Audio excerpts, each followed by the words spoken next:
В ушах, заглушая монотонный голос судьи, снова прозвучал тихий и прерывистый шепот моей Ани. «Папа, он меня убьет». Я смотрел на его лоснящееся от пота лицо в зале суда и сжимал в кармане рукоять табельного Макарова. Всего одно движение, и справедливость, в которую я давно перестал верить, свершится прямо здесь, оглушительным выстрелом нарушив притворную тишину этого цирка. Но этот шепот дочери в моей голове, наполненный болью и отчаянием, держал мою руку крепче любого наручника, и я понимал, что мой выстрел должен быть иным, долгим, мучительным и абсолютно законным.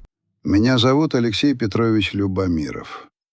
Мне 56 лет, и я участковый уполномоченный полиции. Звучит не слишком впечатляюще, особенно если знать, что еще 10 лет назад я ворошил дела в следственном отделе областного управления, щелкал висяки, от которых у молодых лейтенантов дергался глаз, и искренне верил, что могу сделать этот мир хоть чуточку чище. Вера эта, как и многое другое, осталась в прошлом. После смерти жены, которую забрала внезапная болезнь, что-то внутри меня надломилось. Шумный, суетливый мир большого следствия потерял всякий смысл. Я видел слишком много горя, чтобы продолжать гонку за показателями, и слишком устал, чтобы бороться с системой, которая все чаще напоминала ветряную мельницу. Я взял самое ценное, что у меня осталось. Дочку Аню, тогда еще подростка, и перевелся в свой родной район небольшого подмосковного городка. Здесь я родился. Здесь каждый второй пенсионер помнил меня пацаном, гонявшим на велосипеде «Орленок». Я получил тихую должность участкового, свой небольшой кабинет с вечно скрипящим стулом и иллюзию спокойствия. Бумажная волокита, пьяные дебоши по выходным, жалобы соседей друг на друга. Все это было предсказуемо и даже как-то уютно. После той грязи, в которой я копался годами, я растил Аню, вкладывая в нее всю нерастраченную любовь, всю свою жизнь. Она была моим светом, моим якорем в этом мире. И когда она выросла и встретила Романа, я, ослепленный ее счастьем, позволил себе поверить, что самое страшное позади. Роман Белов. При первой встрече он произвел на меня почти идеальное впечатление. Уверенный, с обезоруживающей улыбкой и дорогими часами на запястье. Владелец сети ломбардов, хваткий, амбициозный. Он красиво ухаживал за Аней, дарил цветы, возил на курорты. Моя дочь смотрела на него влюбленными глазами. И я, старый, битый жизнью сыщик, не нашел к чему придраться. Мне хотелось, чтобы она была счастлива, чтобы рядом с ней был мужчина, способный защитить, обеспечить. И я дал свое отцовское благословение. О, как же я был слеп! В ту ночь я вернулся домой выжатый как лимон. Смена выдалась тяжелой. Сначала разнимал драку в местном баре «Березка», где два подвыпивших мужика не поделили даму неопределенного возраста. А потом до рассвета корпел над отчетами, вписывая в протокол до боли знакомые фамилии и обстоятельства. Тело гудело от усталости, а в голове стучала лишь одна мысль — добраться до дивана и провалиться в сон. За окном выли собаки, где-то вдалеке с визгом проносились мотоциклы местной шпаны. Было уже за час ночи, но наш район, казалось, никогда не спал. Я закрыл глаза, пытаясь отрешиться от звуков. Но внезапно в дверь ударили. Стук был таким резким, таким отчаянным, что я подскочил на месте. Сердце ухнуло куда-то вниз, а инстинкты, вбитые годами службы, мгновенно привели меня в боевую готовность. Кто мог так ломиться в мою дверь в такое время? Я на цыпочках подошел ко входу, по пути схватив тяжелый стул, первое, что попалось под руку. «Кто там?» — голос прозвучал хрипло, дрогнув не от страха, а от дурного предчувствия, которое ледяной змеей поползло по спине. В ответ — молчание. Лишь через несколько секунд раздалось еще пара ударов, но уже слабее, будто у стучавшего кончались силы. А потом я услышал тихий, сдавленный, полный слез голос. «Папа, открой, пожалуйста». Земля ушла из-под ног. Это была Аня. Моя Аня. Я рванул замок, едва не сломав ключ, и распахнул дверь. Дочь моя девочка буквально рухнула мне на руки. Она дрожала, как раненый зверек. Ее тело было безвольным и тяжелым, словно из него выпустили всю жизнь. Я обнял ее, чувствуя, как леденею от ужаса. «Анечка, доченька, что случилось?» Желтый свет от лампочки на крыльце упал на ее лицо, и я застыл, не в силах дышать. Губа разбита, в уголке запеклась кровь. Левый глаз заплыл, превратившись в багрово-фиолетовый отек, и едва открывался. Она прижимала руки к животу, словно пытаясь удержать внутри невыносимую боль. «Рома, он меня ударил из-за своей любовницы», — прошептала Аня, и ее голос сорвался на душераздирающие, захлебывающиеся рыдания. В этот момент во мне что-то взорвалось. Кровь застучала в висках, мир сузился до одной точки, до лица моей избитой дочери.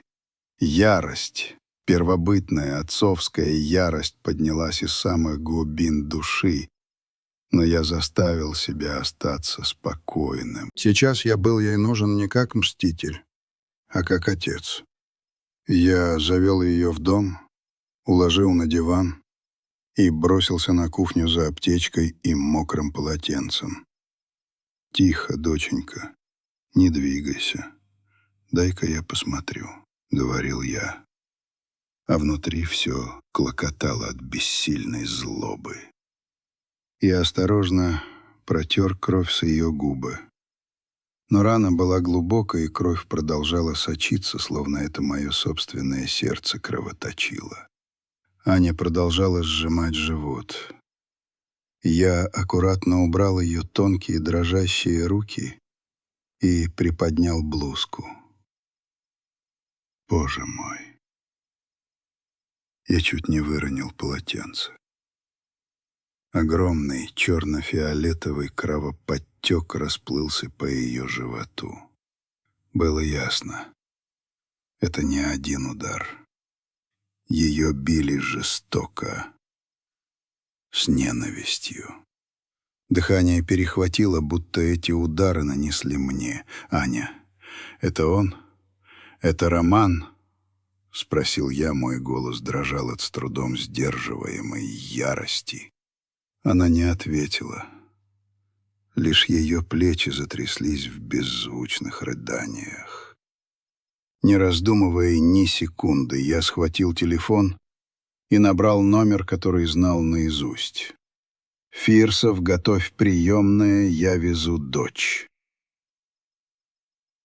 Моя старенькая «Лада» была в ремонте. Тормоза барахлили. Поэтому я вызвал такси. Пока мы ждали, я сел рядом с Аней, укрыл ее пледом. Ее мобильный, оставленный на столе, то и дело вспыхивал экраном. 7 пропущенных от Романа. И сообщения, которые появлялись на заблокированном экране. Откроешь рот — потеряешь все. Кровь снова ударила мне в голову. Я потянулся к телефону, чтобы прочитать, что еще этот ублюдок ей написал. Но Аня, слабая, измученная, в панике, выхватила его у меня. «Папа, не надо, не смотри. Это ничего. Она смотрела на меня глазами, полными животного ужаса, будто одно прикосновение к этому телефону могло разрушить все окончательно. Я не стал настаивать, лишь сжал ее холодную руку. «Я здесь, дочка. Теперь ничего с тобой не случится».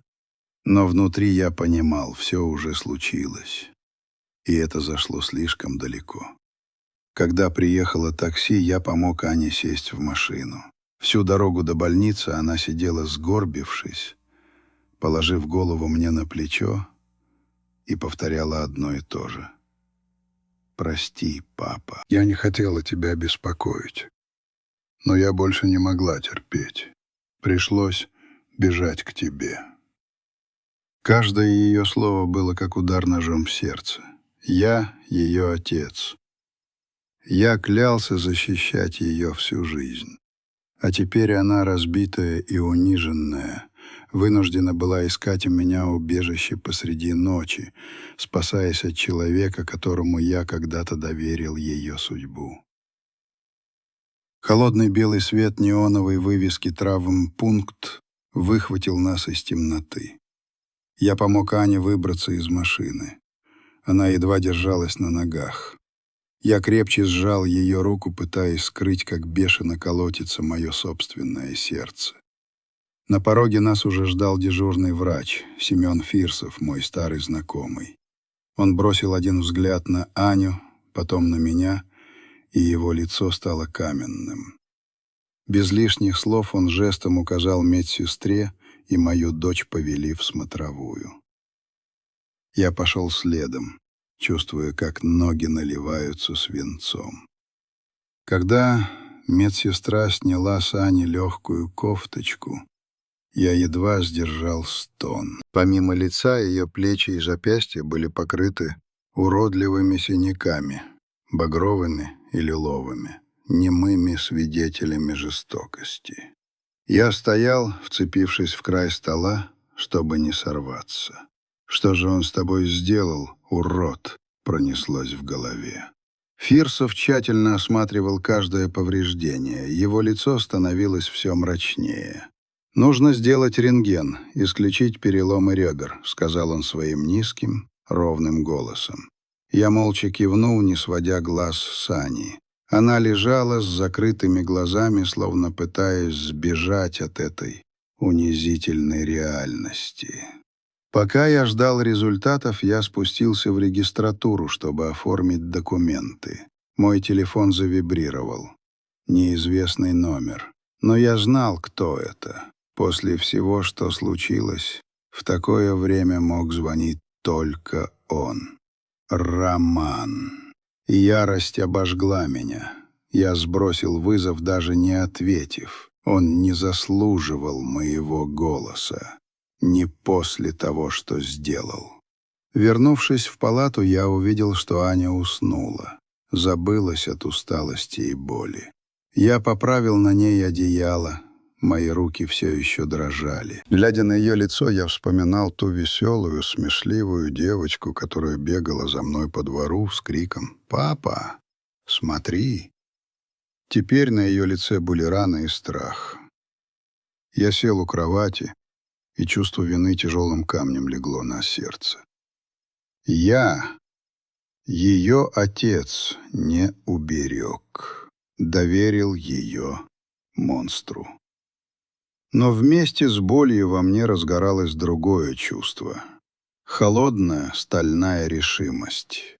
Я не позволю ей страдать. Больше никогда. Когда мы приехали домой, на востоке уже занималась бледная акварельная заря. Ночь отступала, но для меня самая темная ее часть только начиналась. Я уложил Аню в ее старой комнате в кровати, где она спала еще девчонкой, с плюшевым медведем на подушке. Она тут же провалилась в тяжелое, беспокойное забытье, изредка всхлипывая во сне. Я принес ей стакан теплого молока, оставил на тумбочке и тихо прикрыл за собой дверь. В ушах все еще стояли слова Фирсова, сказанные им на прощание в больнице. «Алексей Петрович, рентген, слава богу, чистый. Переломов нет. Но это множественные ушибы мягких тканей, по-нашему побои. Сильные. Я все зафиксировал, как положено. Дальше твое дело, ты знаешь, что с этим делать». Да, я знал. Я вышел на крыльцо, чтобы немного прибраться после ночного вторжения. Воздух был свежим и холодным. Он немного привел в порядок мысли, кипевшие от ярости и бессилия. Через дорогу я увидел Валентину Ивановну, нашу соседку, божий одуванчик с острым, как бритва, взглядом и слухом локатора. Она уже подметала свой дворик, заметив меня, а наша тапочками поспешила к забору. «Что-то случилось у вас ночью, Алексей Петрович?» Ее голос был нарочито тихим, заговорщицким. Стуки слышала. Плач какой-то. Я вздохнул.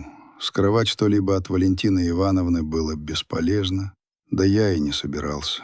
Анечка приехала. Я выдавил из себя эти слова. Муж ее избил. Из дома вывнул среди ночи, пришлось у меня убежище искать. Глаза Валентины Ивановны сверкнули. Она сжала свои тонкие губы в ниточку. «Ах, Ирод! Как только рука поднялась на такую девочку! Стыда у него нет!» Я кивнул, не в силах говорить. И тут в моей голове, как вспышка, промелькнула мысль. Я знал, что Валентина Ивановна, наслушавшись криминальных новостей, год назад установила у себя над входом камеру видеонаблюдения. «Валентина Ивановна, скажите, а ваша камера, она могла что-нибудь записать ночью?» Она тут же встрепенулась, словно только этого и ждала. «Конечно, Лешенька, конечно. Сейчас посмотрим». Она достала свой смартфон, что-то нажала пухлыми пальцами и протянула его мне. На маленьком экране я увидел запись. Моя Аня, моя дочь, стоит у моей двери, отчаянно стучит, а потом сползает по стене, и ее тихие, полные боли рыдания эхом разносятся в ночной тишине. Видеть это было невыносимо. Сердце снова сжалось в тугой холодный комок. Но в то же время я понимал. Это первая бесценная улика. Я записал видеофайл на свой телефон. «Спасибо, Валентина Ивановна». Я взял ее за сухую морщинистую руку. «Спасибо вам от всей души». «Ты уж доведи дело до конца, Лешенька», — твердо сказала она. «Накажи этого мерзавца. Я в тебя верю». Вернувшись в дом, я прошел в свою спальню. Открыл шкаф. Там на вешалке висела моя парадная полицейская форма. Китель с золотыми пуговицами, начищенные до блеска ботинки, фуражка. Я снял с себя старую футболку и джинсы и молча, методично начал одеваться. Каждая пуговица, каждый крючок, каждый элемент формы — все это было для меня ритуалом, присягой. В эту минуту я был не просто раздавленным горем отцом. Я был сотрудником правоохранительных органов. И я собирался использовать все свои знания, весь свой опыт, чтобы защитить единственного, родного мне человека. Когда я застегнул последнюю пуговицу и посмотрел на себя в зеркало, оттуда на меня глядел другой человек. Не уставший, почти пенсионер участковый Любомиров, а Тот самый следак из прошлого, чье имя когда-то заставляло нервничать самых отпетых бандитов. Я взял телефон и набрал номер. На другом конце провода раздался сонный голос. «Алло?» «Сережа, это я», — сказал я коротко. «Начинаем. План «Б». Молчание на том конце трубки длилось всего секунду, потом я услышал спокойный и уверенный голос Сергея Владимировича Орлова, моего старого друга и лучшего адвоката в этом городе. «Я понял, Леша. Жду тебя». Я повесил трубку и достал из ящика стола цифровой фотоаппарат. Я подошел к кровати, где спала Аня. Осторожно, стараясь не разбудить, я откинул одеяло и начал фотографировать. Каждый синяк, каждую ссадину, разбитую губу, заплывший глаз, кровоподтек на животе. Вспышка фотоаппарата выхватывала из полумрака комнаты уродливые следы насилия, и с каждым щелчком затвора я чувствовал, как моя боль переплавляется в холодную, расчетливую ярость. Это были не просто фотографии. Это были документы, обвинительные акты. Закончив, я сел за обеденный стол и выложил все, что у меня было. Флешку с видео от Валентины Ивановны, копию медицинского заключения, которое мне отдал Фирсов, и фотоаппарат. Я подключил флешку к ноутбуку и сделал несколько резервных копий видео, защитив их паролями. Я сидел в тишине, освещенный лишь светом монитора, и понимал: назад дороги нет. Я вступил на тропу войны. Войны не только за свою дочь, но и за ту самую справедливость, в которую я когда-то так свято верил. Часы показывали 8 утра, когда я закончил. Аня все еще спала, измученная пережитым. Я тихо прошел на кухню и сварил ей легкий куриный бульон. Аромат лука и трав наполнил дом, немного разогнав ночной мрак. Я принес поднос ей в комнату и осторожно разбудил. Она открыла глаза, ее взгляд был пустым и уставшим. Увидев меня в форме, она удивленно моргнула. «Папа, надо поесть, дочка». Мой голос был мягким, но настойчивым, чтобы были силы бороться. Она посмотрела на меня, в ее глазах блеснули слезы. Нехотя она взяла ложку. Видеть ее такой было пыткой. Всего пару лет назад это была сияющая, полная жизни девушка. Теперь передо мной сидела тень, призрак той, кем она была. Синяк на животе не давал мне покоя. Я решил отвезти ее в больницу еще раз, на более тщательное обследование. Семен Фирсов, увидев нас снова, ничего не сказал, лишь его лицо стало еще более суровым. Он назначил компьютерную томографию, чтобы исключить внутреннее кровотечение. Пока мы ждали результатов в коридоре, я достал ноутбук. Снова и снова я просматривал видео с камеры Валентины Ивановны. 1:00 ночи, 2 минуты. Отчаянный стук, приглушенные рыдания. Мое сердце снова сжималось от боли. Я скопировал видео на внешне жесткий диск, снова запаролил его. Каждый мой шаг был выверен. Я строил стену из улик кирпичик за кирпичиком. В этот момент зазвонил телефон Ани. На экране высветилось «Роман Белов». Мое сердце пропустило удар. Я выхватил телефон, прежде чем Аня успела среагировать, и выключил его. Она посмотрела на меня с ужасом. «Папа, если он узнает, что я все рассказала, он меня не оставит в покое». Ее голос дрожал. Одно лишь упоминание его имени погружало ее в бездну страха. Я крепко сжал ее руку. «Я здесь, милая. Он до тебя не доберется». Я вытащил сим-карту из ее телефона и вставил новую, которую хранил на всякий случай. Я не хотел, чтобы он мог ее найти. Не хотел, чтобы он мог ей угрожать.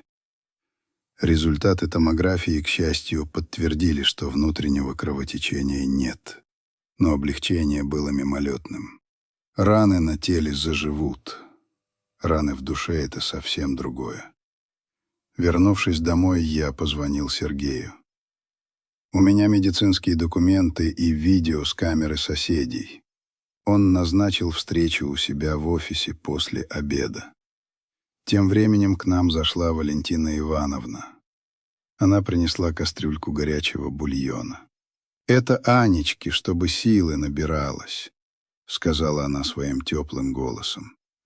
«Если понадобится свидетель, Леша, рассчитывай на меня». Я посмотрел на нее, чувствуя, как ее искренняя поддержка придает мне сил.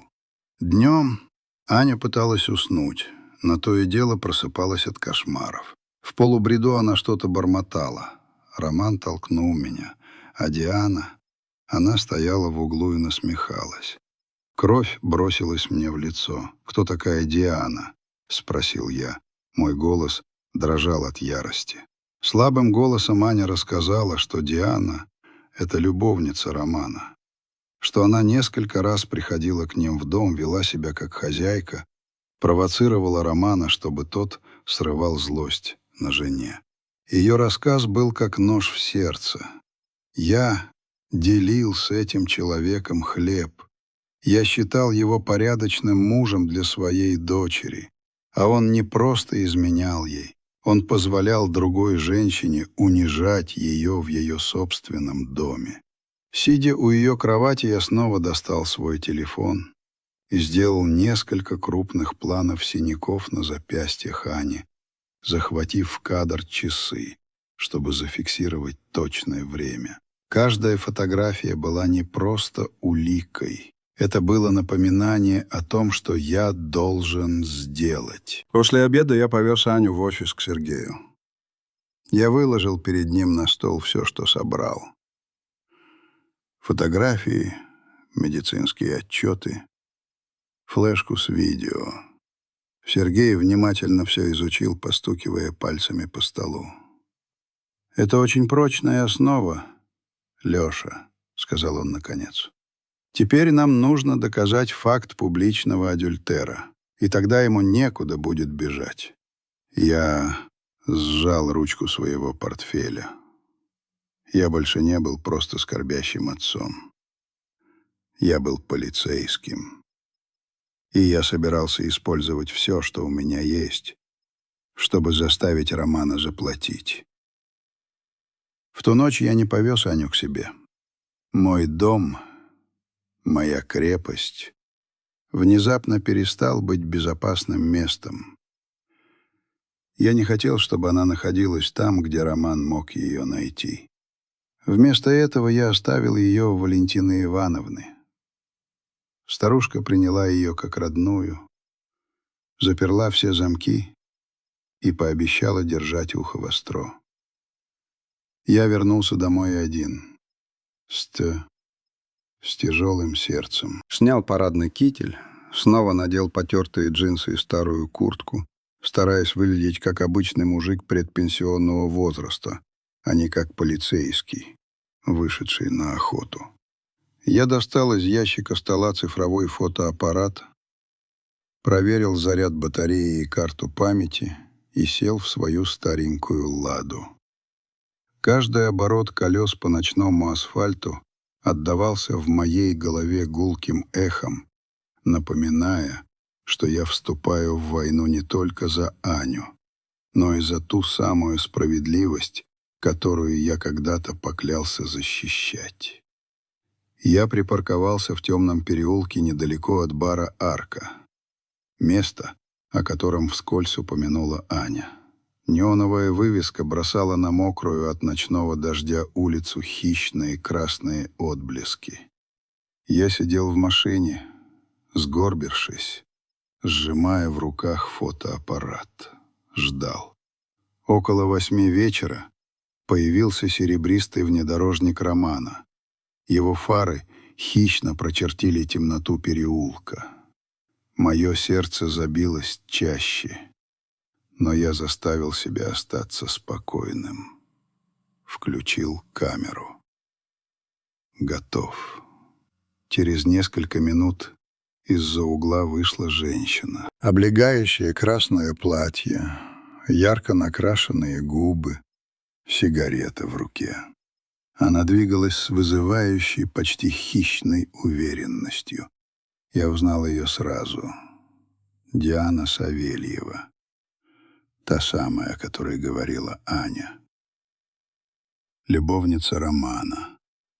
Та, что смеялась, когда мою дочь унижали. Роман заглушил мотор, вышел из машины и, открыв для Дианы дверь, властно обнял ее за талию. Глядя на это, я почувствовал, как кровь закипает в жилах. Он, тот, кто сидел за моим столом, кто называл меня папой, теперь обнимал другую женщину, пока моя дочь лежала в постели вся в синяках. Я щелкал затвором, один снимок за другим. Неоновый свет бара четко освещал их лица. Каждая фотография была как удар ножом, но в то же время еще одним фрагментом пазла, который я собирал, чтобы разоблачить его. Я последовал за ними на расстоянии. Они подъехали к небольшому мотелю с мигающей красной вывеской. Я не стал приближаться, лишь сделал несколько снимков, как они входят в холл, держась за руки. Затем я объехал здание, зашел на парковку и сфотографировал номер машины Романа, убедившись, что в кадр попали электронные часы на соседнем здании, показывающие точное время. Каждая фотография была пулей. И я знал, что у меня в руках то, что не оставит ему шанса на спасение. Вернувшись домой, я открыл ноутбук и перенес все фотографии в специальную, защищенную паролем папку. Затем я позвонил Сергею. У меня есть фотографии его измены. Четко видны лица, номер машины. «Отлично, Алексей», — ответил Сергей. «Храни их. Не дай ему узнать, что они у тебя есть». Я кивнул, хотя он и не мог этого видеть, чувствуя небольшое облегчение. Я был на шаг ближе к справедливости. В этот момент мой телефон завибрировал. Звонила Аня с номера Валентины Ивановны. Ее голос был полон паники. «Папа». Он только что звонил моей подруге, спрашивал, где я. Когда она сказала, что не знает, он начал ей угрожать. Мне так страшно. Услышав это, я почувствовал, как мое сердце сжимается. Моя дочь, даже сбежав от Романа, все еще была в его власти, терзаемая его угрозами. «Успокойся, доченька. Оставайся у Валентины Ивановны. Я держу его под контролем». Но внутри я понимал, что должен действовать быстрее, прежде чем он найдет способ снова причинить ей боль. Я немедленно связался с командиром Рогалевым, моим старым сослуживцем по областному управлению. Я представил ему все собранные доказательства. Видео с камеры Валентины Ивановны, медицинские заключения Ани, фотографии измены. «Мне нужно, чтобы патруль присмотрел за районом, особенно за домом Валентины Ивановны», — сказал я жестко.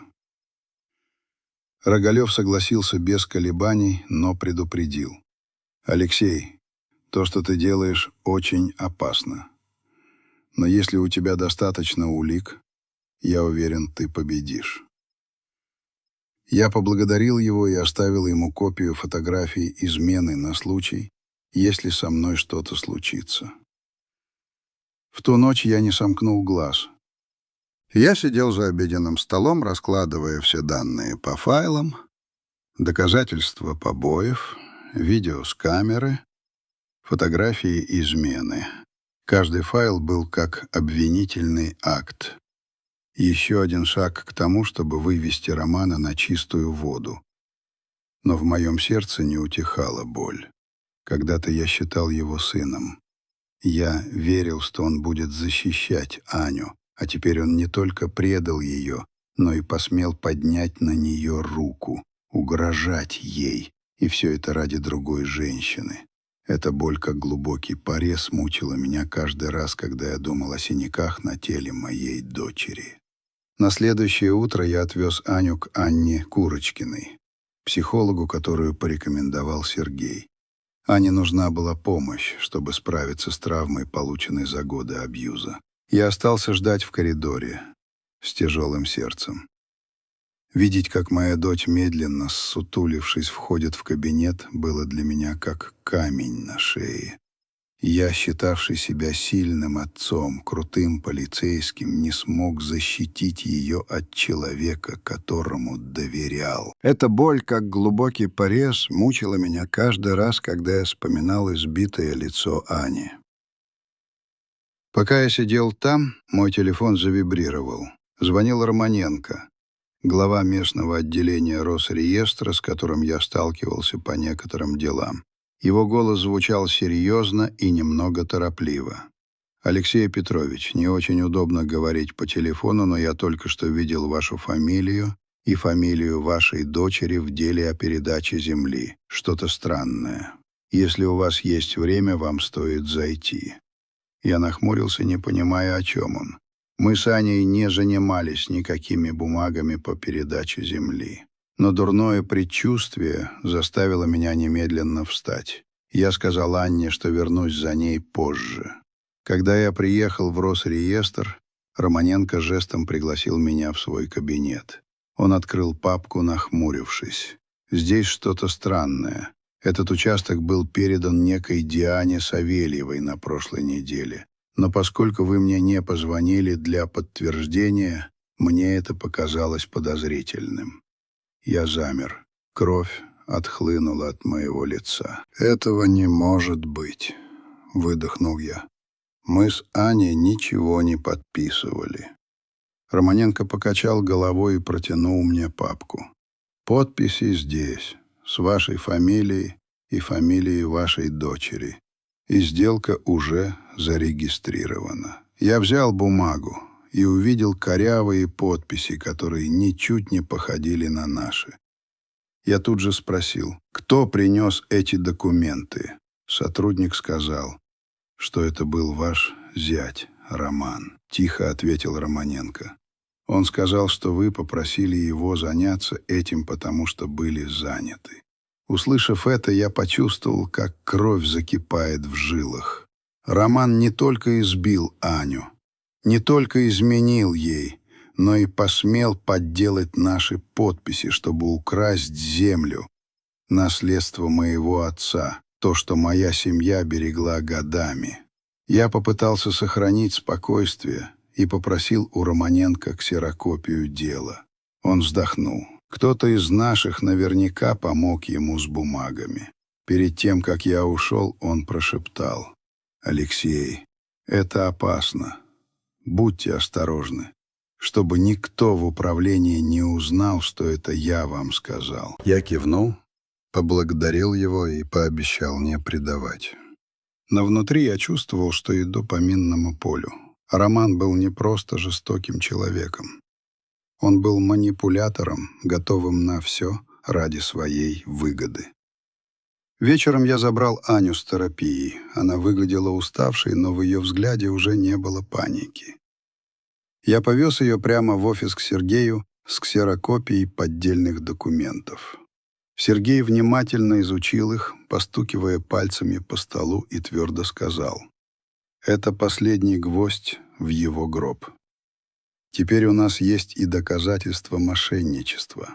Достаточно, чтобы ему некуда было бежать». Аня, сидевшая рядом со мной, слушала молча, но ее глаза наполнились слезами. «Папа, он посмел подделать подписи, чтобы украсть дедушкину землю», сказала она дрожащим голосом, в котором смешались боль и негодование. Я взял ее за руку и сжал, пытаясь придать ей сил. Но я и сам боролся с собственной болью. Эта земля была не просто собственностью, это была память. Это был пот моего отца. то, что наша семья берегла поколениями. И Роман посмел растоптать все это ради своих амбиций и своего предательства. Той ночью я встретился с командиром Рогалевым и передал ему копию поддельных документов. Он кивнул, его взгляд был серьезным. «Твои доказательства очень весомы. Уверяю тебя, он не уйдет от ответственности». Я поблагодарил его, но на сердце все еще лежал груз. Вернувшись домой, я запер все документы в маленький сейф в своей спальне. Часы показывали почти полночь, но мне совсем не хотелось спать. Я сидел в темноте, думая о Романе, о том, что он сделал с Аней, с нашей семьей. Эта боль, как медленный огонь, сжигала меня и в то же время подталкивала вперед. Я знал, что пришло время встретиться с ним лицом к лицу. Другого выбора не было. В субботу утром я оставил Аню у Валентины Ивановны, теперь уже как на боевом посту. Рогалев сдержал слово. Я заметил неприметную гражданскую машину с моими бывшими коллегами на углу улицы. Это немного успокаивало, но сердце все равно было не на месте. Я надел гражданскую одежду, но в сумку, помимо папки с документами, положил и свое табельное оружие. Просто на всякий случай. Я ехал в ломбард Романа, в его цитадель, где он вершил свои темные дела и упивался властью над этим маленьким городом. Каждый поворот руля напоминал мне, что это не просто поездка, а неизбежная лобовая атака. Ломбард встретил меня запахом машинного масла, застарелого табачного дыма и дешевых духов. Двое бритоголовых амбалов, верных псов Романа, раскладывали по полкам какой-то хлам и проводили меня ленивыми, оценивающими взглядами. Один из них ухмыльнулся. Ледик и тесть приехал. Я проигнорировал их и прошел прямо в задний кабинет, откуда доносился шорох купюр. Роман сидел за массивным дубовым столом, пересчитывая пачки денег. Увидев меня, он изобразил на лице фальшивую улыбку. «Какими судьбами, тесть полицейский? Совсем на пенсии делать нечего, решил зятя навестить». Его голос сочился сарказмом, но я не обратил на это внимания. Я пришел не спорить. Я пришел объявить войну. Я молча положил на стол папку, раскрыл ее. Каждая страница была как пощечина. Фотографии изувеченного лица Ани, снимки кровоподтеков на ее теле, распечатка медицинского заключения, где черным по белому были перечислены ее травмы. Копия заявления, которое я уже подготовил вместе с Сергеем. И, наконец, ксерокопия тех самых поддельных документов на землю. Роман бросил на них беглый взгляд. На долю секунды его лицо дрогнуло, но он быстро овладел собой и снова нацепил маску презрительного превосходства. «И что это за бумажки?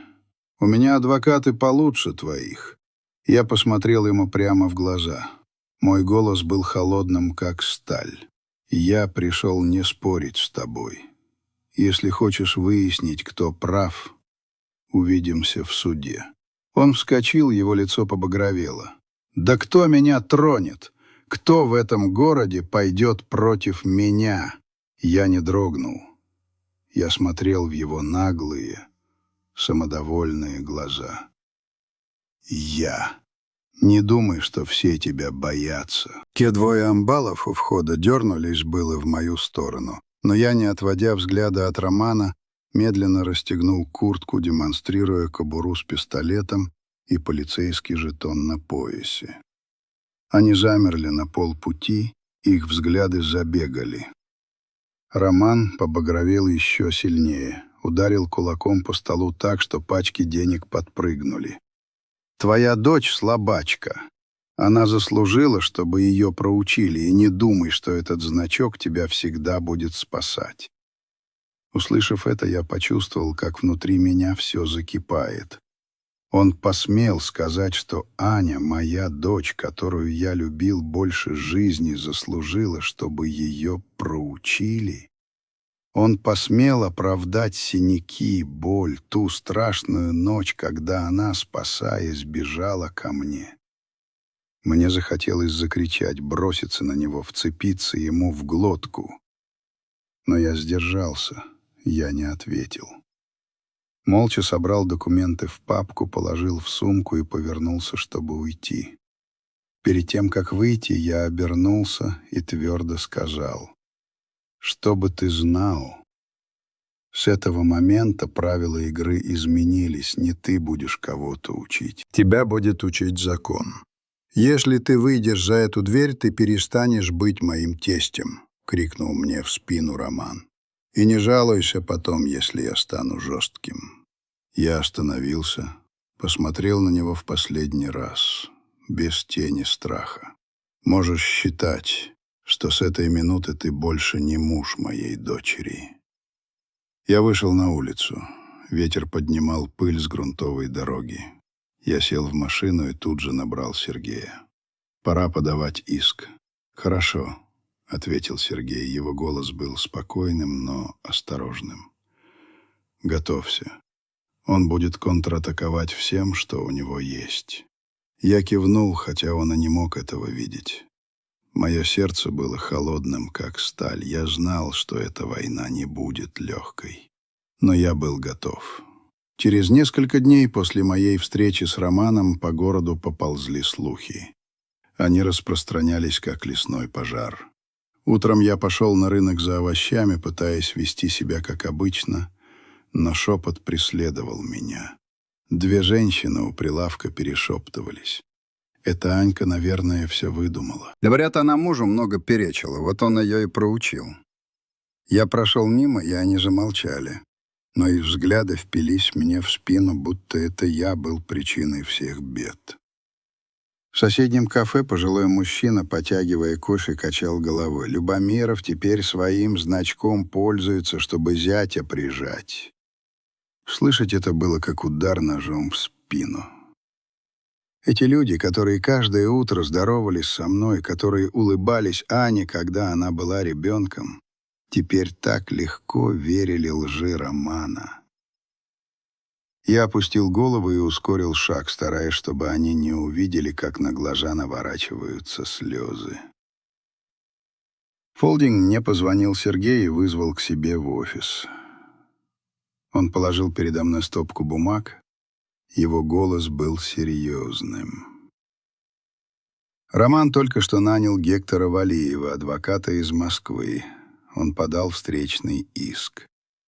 Утверждает, что Аня все выдумала, чтобы вымогать у него деньги, а ты злоупотребляешь служебным положением.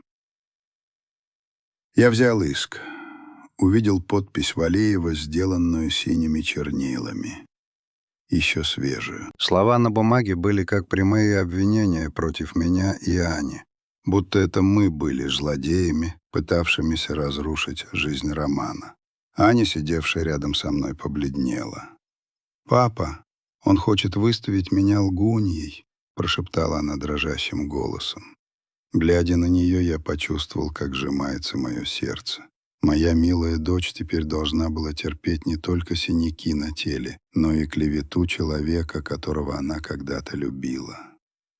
Я взял ее за руку, пытаясь придать ей сил, но внутри я чувствовал неописуемую боль.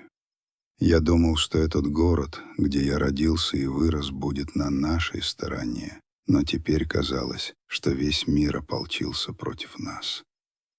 Вечером я отвез Аню к Валентине Ивановне. Когда мы проходили по переулку, я увидел двух амбалов Романа. Они стояли, курили и смотрели на нас. Один из них скривил губы в усмешке.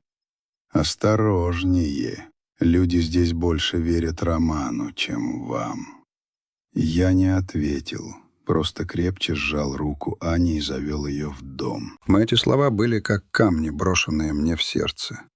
заставляя чувствовать себя еще более одиноким. Я тут же позвонил Рогалеву и сообщил об угрозе. Он пообещал усилить патрулирование ночью, но в его голосе тоже слышалось беспокойство. «Алексей, будь осторожен. Этот парень пытается сделать все, чтобы перевернуть ситуацию». Я кивнул и поблагодарил его, но внутри понимал, что иду по очень опасному пути. Ночью я пошел в круглосуточный магазин за продуктами.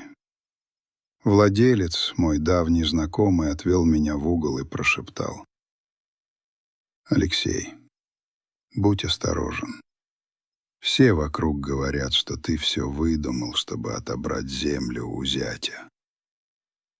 Услышав это, я почувствовал, как по спине пробежал холодок. Люди, которые были моими соседями, с которыми я делился историями, теперь верили, что я интриган.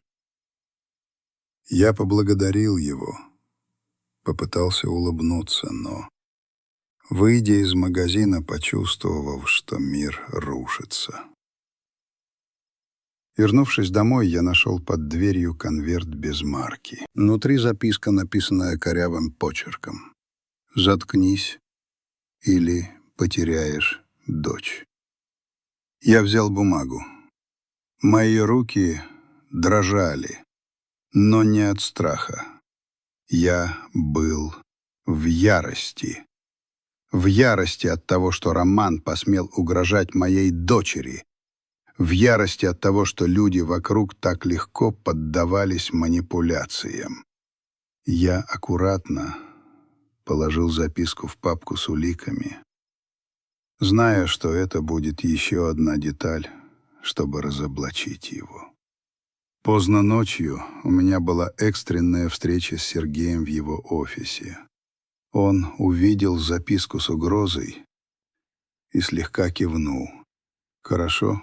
Чем грязнее он играет, тем больше запутывается. Но общественное мнение на его стороне. Нам нужен сильный удар, чтобы все изменить, и единственный, кто может это сделать, это Диана. Услышав, как Сергей произнес имя Дианы, я почувствовал, как в темноте забрезжил огонек надежды. Диана, любовница Романа, могла стать ключом к тому, чтобы перевернуть ситуацию. Но в то же время я знал, что переманить ее на нашу сторону будет нелегко.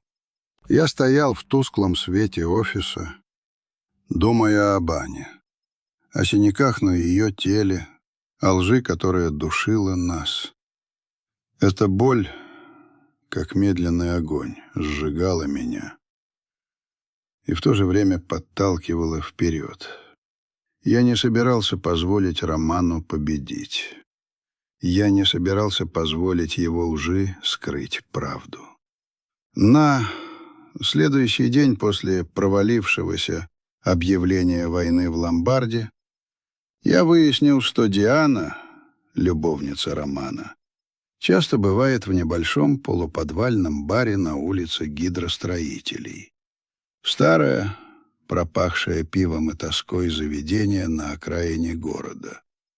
Я понял, что это мой шанс.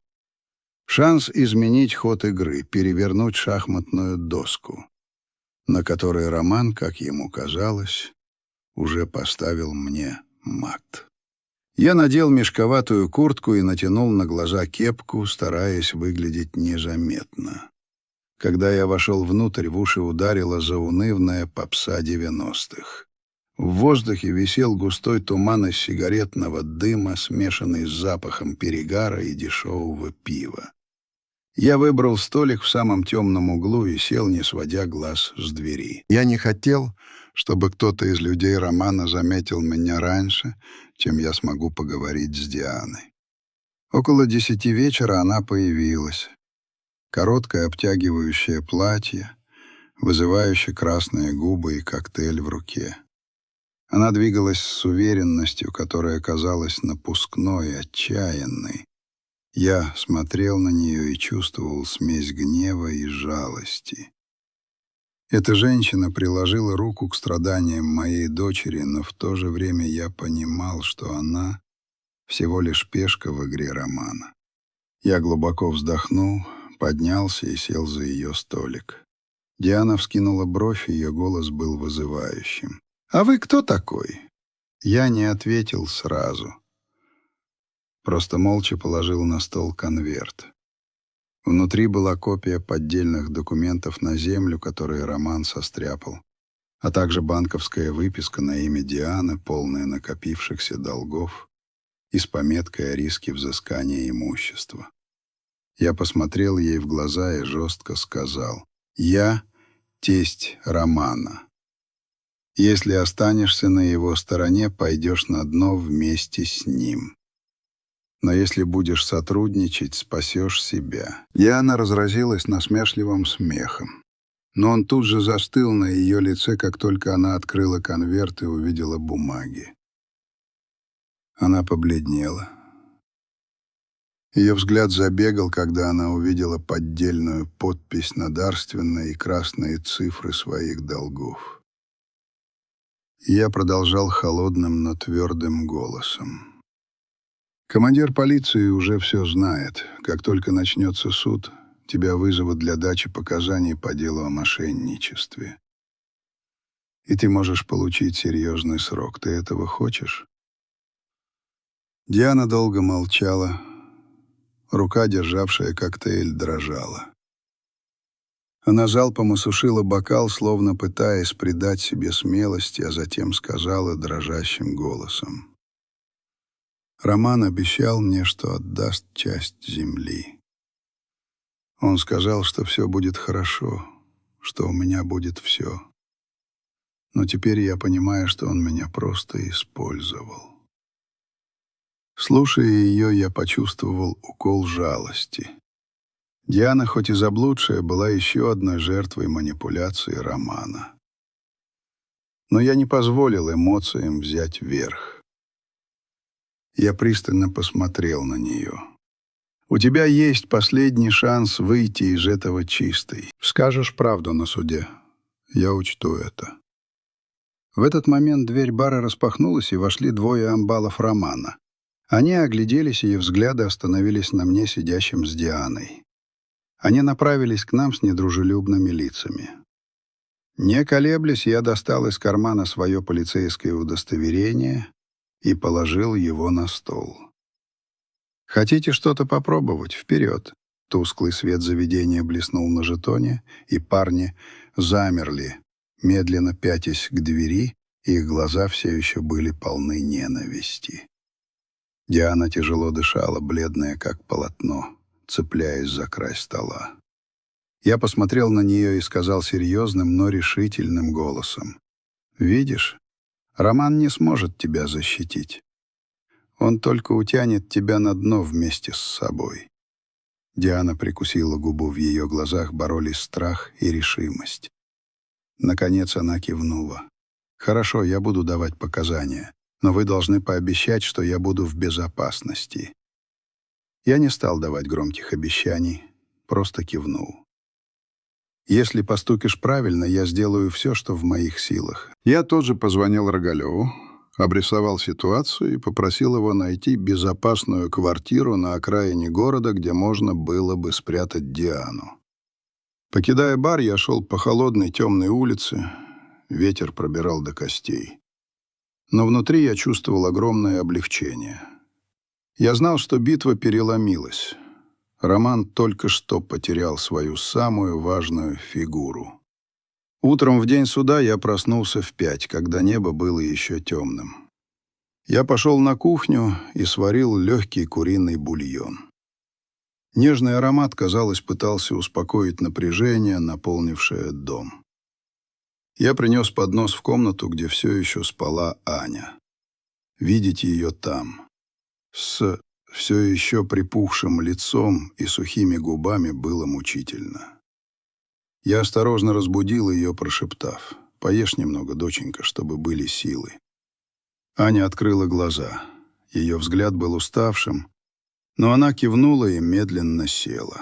Я помог ей надеть длинное светло-голубое платье и повязал на шею тонкий шарф, чтобы прикрыть синяк, который все еще был виден. Я поправил ей волосы и тихо сказал: «Тебе больше не нужно опускать голову».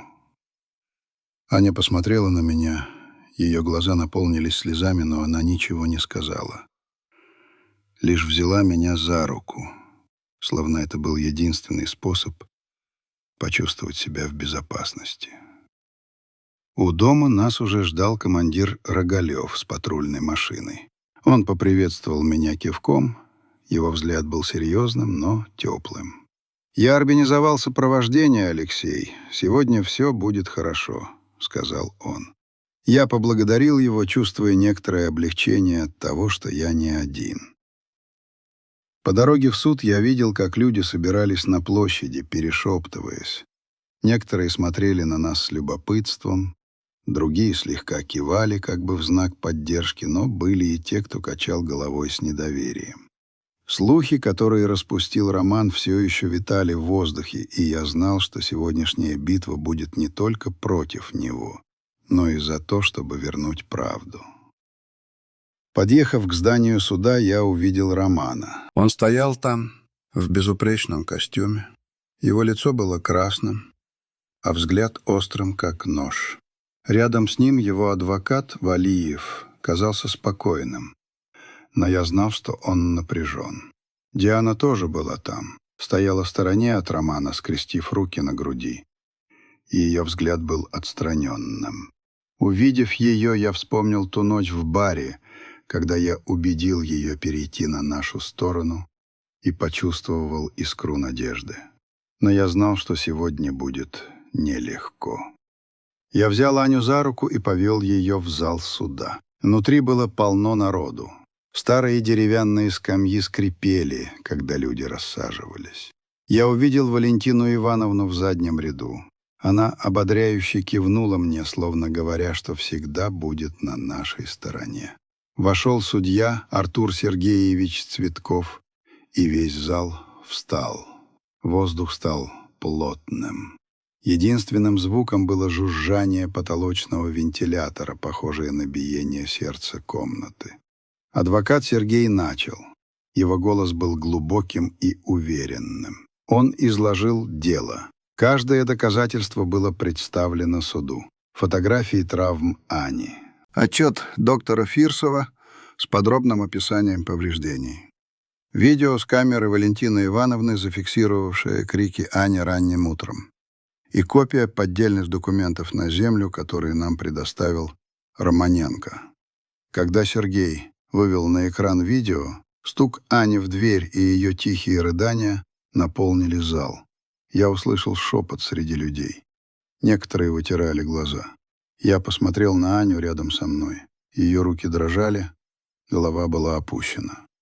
Я положил руку ей на плечо и мягко сжал, словно говоря, что я все еще здесь, что я всегда буду здесь. Адвокат Валиев поднялся, чтобы возразить. Его голос был резким.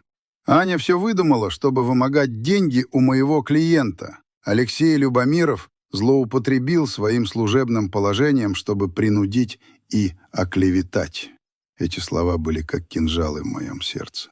Мне хотелось вскочить, закричать, что он лжет, что синяки Ани не выдумка, но Сергей подал мне знак успокоиться. Он представил суду угрожающие сообщения Романа, которые были отчетливо видны на большом экране.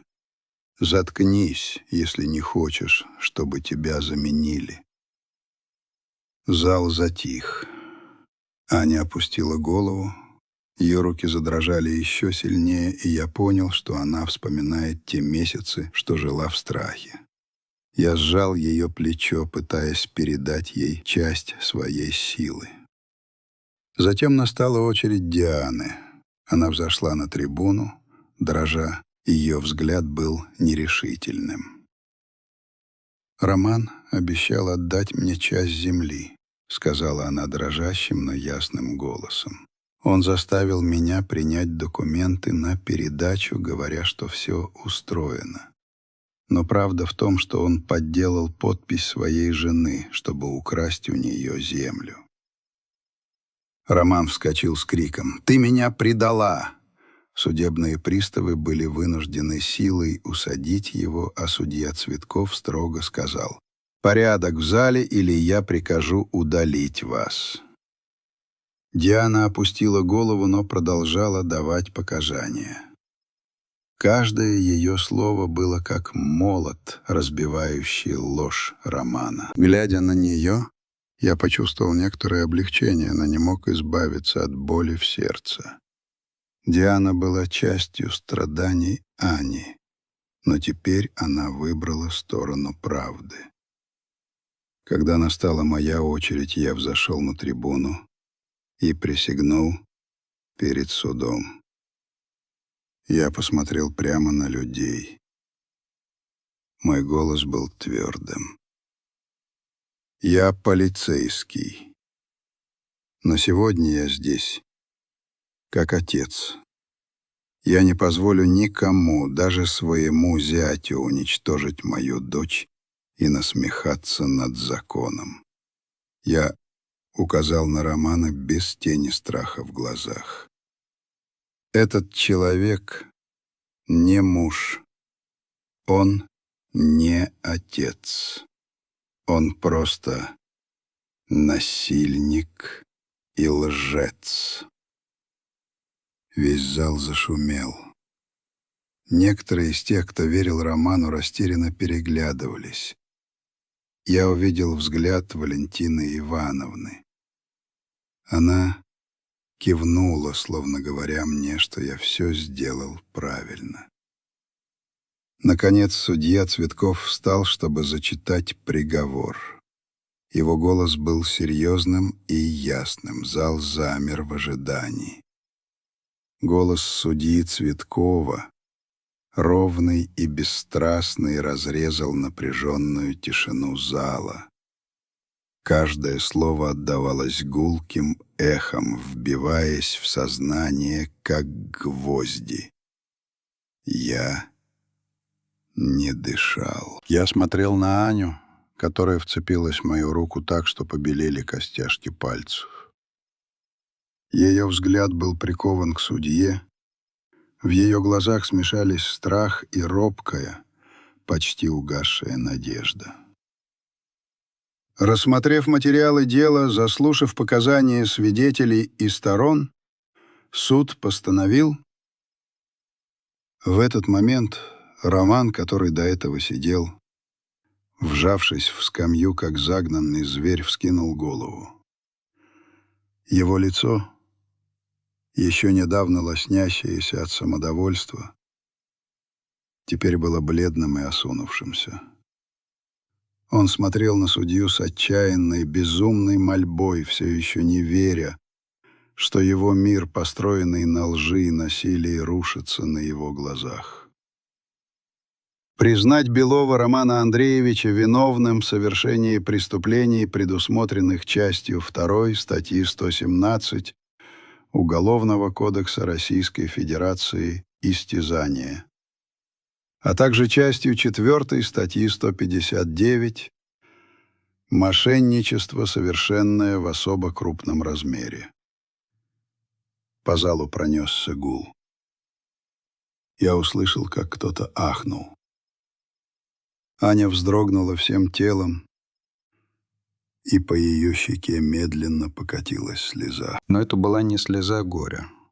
Это была слеза облегчения.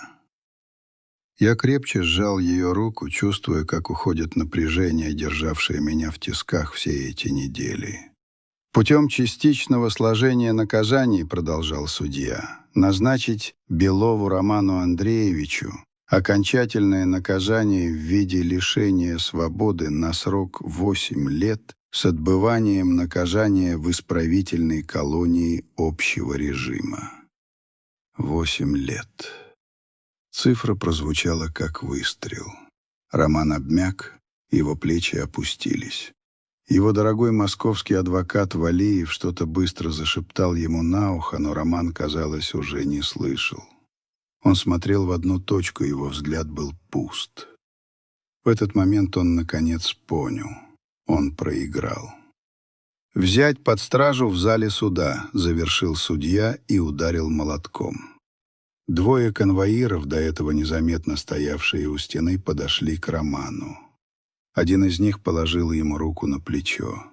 Роман вздрогнул, как от удара током, и дико посмотрел на них, а потом его взгляд метнулся по залу, и он нашел меня. В его глазах больше не было высокомерия, только чистая, животная ненависть. «Это ты все разрушил», — прохрипел он, пытаясь вырваться. «Я тебя из-под земли достану, Любомиров». Но его крик потонул в общем шуме. Конвоиры защелкнули на его запястьях наручники, тот самый звук, который я слышал 1000 раз. Но сегодня он звучал для меня как музыка, как гимн справедливости. Сделку по передаче земли, разумеется, признали ничтожной. Все права на участок на память моего отца были восстановлены. Диану, чьи показания стали решающими, судили отдельно. Учитывая ее раскаяние и активное содействие следствию, она получила условный срок. Я видел ее после заседания в коридоре. Она стояла одна, растерянная. Она подняла на меня глаза, полные слез, и прошептала: «Простите». Я ничего не ответил, просто кивнул. Моя война была не с ней. Мы с Аней вышли из здания суда на залитую солнцем площадь. Люди расступались, провожая нас взглядами. Теперь в них не было ни осуждения, ни злорадства, только любопытство и, может быть, немного уважения. Я посмотрел на свою дочь. Она глубоко вдохнула свежий воздух, словно впервые за долгое время смогла дышать полной грудью. На ее губах появилась слабая, едва заметная, но настоящая улыбка. «Все закончилось, папа», — тихо сказала она. «Да, дочка», — ответил я, чувствуя, как к горлу подкатывает комок. «Все закончилось». В этот момент ко мне подошел Сергей. Он пожал мне руку. «Мы сделали это, Леша». «Это ты сделал», — поправил я его. «Спасибо тебе, друг». «Нет», — покачал он головой, — «это сделал отец, который не позволил сломать своего ребенка». Мы шли по улице, и я думал о том, что произошло. Я, уставший от жизни участковый, почти пенсионер, бросил вызов человеку, который считал себя хозяином города. Я прошел через унижение, клевету, угрозы. Я рисковал всем: своей работой, своей репутацией, своей жизнью. Но, глядя сейчас на Аню, на ее робкую улыбку, я понимал, что поступил бы так снова, не раздумывая ни секунды. Через несколько месяцев жизнь потихоньку начала возвращаться в свое русло. Аня прошла полный курс психотерапии. Она снова начала смеяться. Она записалась на курсы ландшафтного дизайна, о которых давно мечтала, и теперь с упоением рисовала эскизы, планируя, как превратит наш старый дедушкин участок в цветущий сад. Раны на ее теле давно зажили. Раны в душе рубцевались медленно, но верно. А я все так же ходил на свою службу. Все те же пьяные дебоши, все те же жалобы соседей. Но что-то изменилось. Когда я шел по своему району, люди смотрели на меня по-другому, с уважением. История о том, как старый участковый засадил всесильного зятя, стала местной легендой. Однажды вечером мы с Аней сидели на веранде нашего дома и пили чай. Солнце садилось, окрашивая небо в теплые оранжевые тона. «Папа», — вдруг сказала она, — «я думала о том, что случилось. Мне было так стыдно. Я чувствовала себя слабой, виноватой». Я взял ее за руку. «Ты не виновата, дочка. Ни в чем. Ты очень сильная. Ты смогла вырваться, ты смогла рассказать, ты смогла пройти через все это. Я горжусь тобой». Она посмотрела на меня, и в ее глазах снова блеснули слезы. Но на этот раз это были слезы благодарности. «Спасибо, папа, за все». Я смотрел на нее, на свою взрослую, красивую, сильную дочь, и понимал, что мой обет, данный самому себе в ту страшную ночь, исполнен. Я не просто наказал преступника, я вернул своей дочери веру в справедливость. Я вернул ей право на жизнь без страха. И, может быть, где-то в глубине души я вернул эту веру и самому себе. Моя война закончилась победой. Победой отца